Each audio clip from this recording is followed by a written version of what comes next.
Maklumat Perdana Menteri telah meminta supaya Kementerian Perpaduan mendirikan satu acara khusus untuk memperingati jasa bakti Allahyarham Tun Abdul Razak. Dan Maklumat Perdana Menteri telah memaklumkan kepada Pak Menteri bahawa hari ini 14 hari bulan Januari merupakan tarikh ulang tahun ke-50 pemergian Allahyarham Tun Abdul Razak.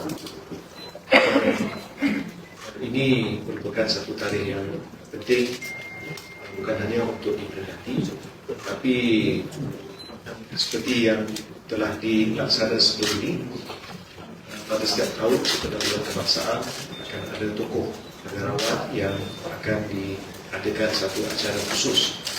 Yang Maklumat Perdana Menteri telah meminta supaya Kementerian Perpaduan mendirikan satu acara khusus untuk memperingati jasa bakti Allahyarham Tun Abdul Razak.